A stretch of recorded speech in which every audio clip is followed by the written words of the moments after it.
Shalom sahabat RPKM yang diberkati oleh Tuhan. Puji nama Tuhan, bertemu kembali dengan saya Pendeta Agustin Putar dalam program RPKM, Renungan Pengajaran Kata Roh Ministry. Puji nama Tuhan, kita akan melanjutkan renungan pengajaran yang sebelumnya dengan topik peranan wanita dalam rumah tangga.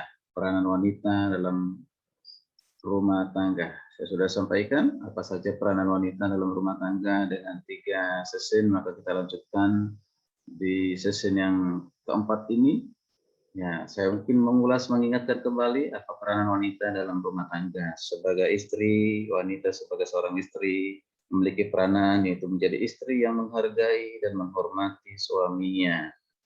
Bahkan yang kedua, menjadi kekasih dan sahabat bagi suaminya. Dan yang ketiga, yaitu menjadi pendamping yang setia bagi suaminya. Puji Tuhan, haleluya. Maka kita lanjutkan hal yang keempat yang harus disadari dan harus diketahui dan dilakukan oleh seorang wanita. Saudara diingatkan kembali, yaitu yang keempat, mendukung suami dalam meringankan beban pekerjaannya. Mendukung suami dalam hal apa? Meringankan beban pekerjaannya. Jadi seorang istri juga harus bisa mendukung suaminya dalam meringankan pekerjaan suaminya. Nah, hal ini bisa dilakukan mulai dari apa? Menjaga keharmonisan dalam rumah tangga, melakukan pekerjaan rumah tangga yang seharusnya ia kerjakan dengan baik, menjadi ibu yang baik bagi anak-anaknya, atau dengan terlibat langsung di dalam pekerjaan yang digeluti oleh suaminya. Itu bisa juga ya, saudara kasih Tuhan. Kalau itu mampu dilakukan oleh istri dan tentu atas kesepakatan bersama. Nah, Bapak Ibu saudara Tuhan, satu hal yang pasti bisa dilakukan istri-istri dalam meringankan beban pekerjaan suaminya adalah dengan apa? Dengan menata rapi semua pekerjaan atau perlengkapan kerja suaminya yang ada di rumah, sehingga bila mana suaminya memerlukannya dapat segera ditemukan. Ya, kerapihan rumah sangat membantu suami bila ada pekerjaan yang harus dia bawa pulang dan dikerjakan di rumah.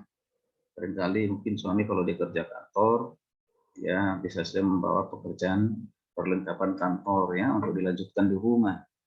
Nah, itu harus dibantu oleh para istri.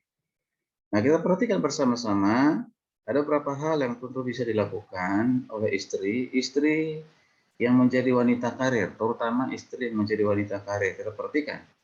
Ada istri yang menganggap bahwa memenuhi kebutuhan hidup sehari-hari dan bekerja mencari uang adalah tanggung jawab suami semata-mata. Jadi bilang, sebagai suami itu tanggung jawabnya. Wanita hanya menikmati dan mengatur, mengelola. Ya udah, memang sudah seperti itu aturannya. Benar kasih Tuhan.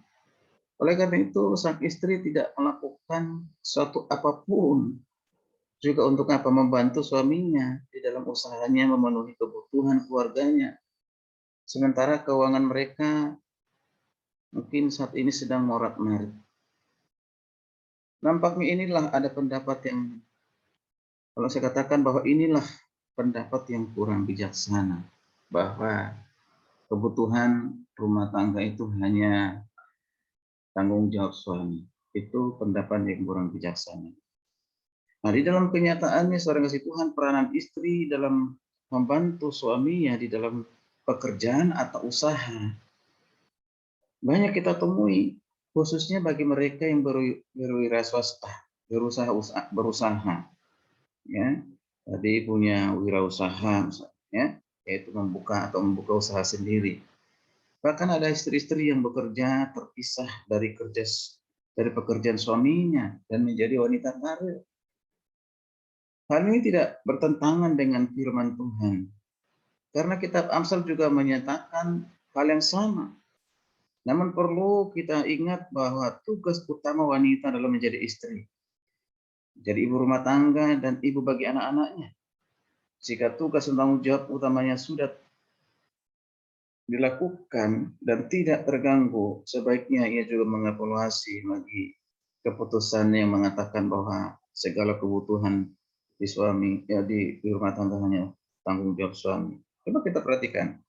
di dalam Amsal 31, 16, 18. Amsal 31, 16, 18 berkata demikian. Ia membeli sebuah ladang yang diingininya, dan dari hasil tangannya kebun anggur ditanaminya. Ia mengikat pinggangnya dengan kekuatan. Ia menguatkan lengannya. Ia tahu bahwa mendapatkannya menguntungkan. Pada malam hari pelitanya tidak padam. Nah, ini dari Amsal mengatakan siapa ini para istri ya, dikatakan mengikat pinggangnya artinya bekerja dengan kekuatan.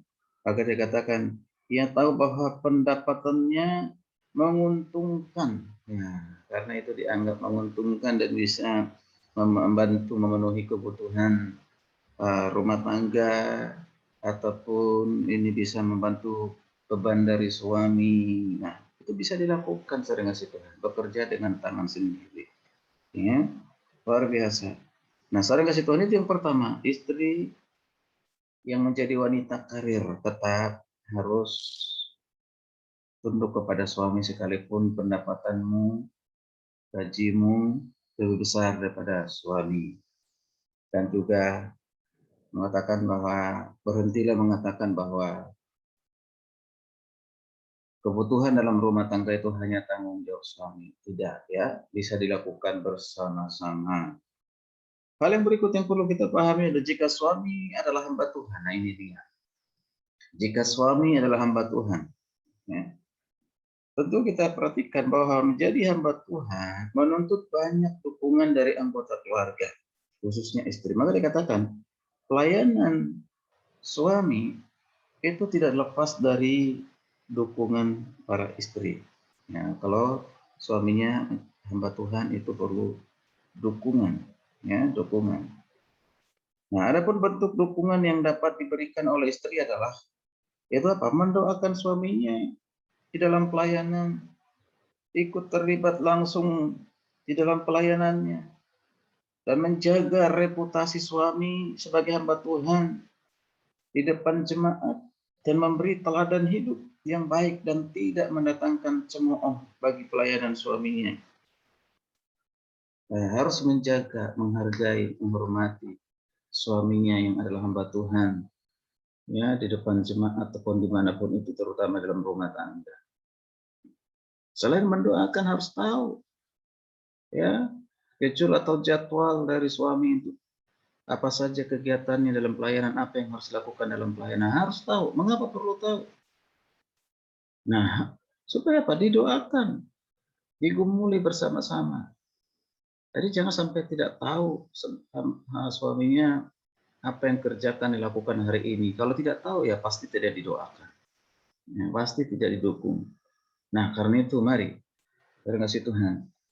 Jadi kalau kita perhatikan dikatakan dalam Timotius 3 ayat 11, perhatikan bahwa surat Timotius menyebutkan hal-hal yang harus dimiliki oleh seorang istri kalau dia diaken atau mereka yang memegang jabatan tertentu di dalam gereja. Kalau suaminya memegang tertentu dalam gereja yang dapat mendukung pelayanan suaminya.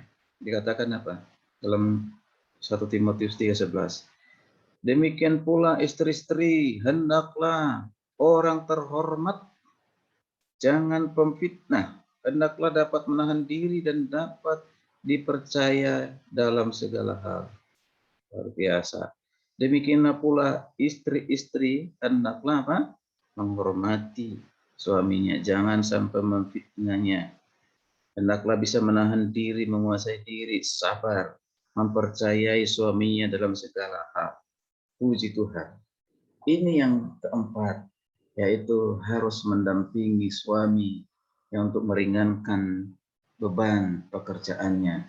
Lalu yang keempat, yang terakhir, saudara kasih Tuhan, sebagai istri menjadi anggota atau menjadi pengelola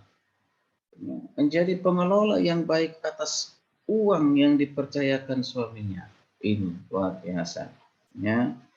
Menjadi pengelola yang baik atas apa yang telah diberikan, dipercayakan oleh suaminya, terutama dalam hal mengelola keuangan. Mengelola keuangan rumah tangga merupakan hal yang penting karena penanganan keuangan tidak baik bisa menjadi sumber pertengkaran. Itu bisa menjadi sumber pertengkaran dalam rumah tangga saudara Tuhan. Bahkan itu bisa menjadi masalah yang serius jika tidak mampu mengelola keuangan. Jika telah disepakati bersama-sama bahwa istri yang memegang jabatan sebagai bendahara dalam rumah tangga atau menteri keuangan dalam rumah tangga, maka istri hendaklah dapat dipercaya dalam hal memegang dan mengelola keuangan. Sehingga tidak perlu terjadi di mana suami yang telah bekerja lelah, bekerja keras, karena banyaknya pekerjaan yang harus ditangani, yang harus dikerjakan, dilakukan.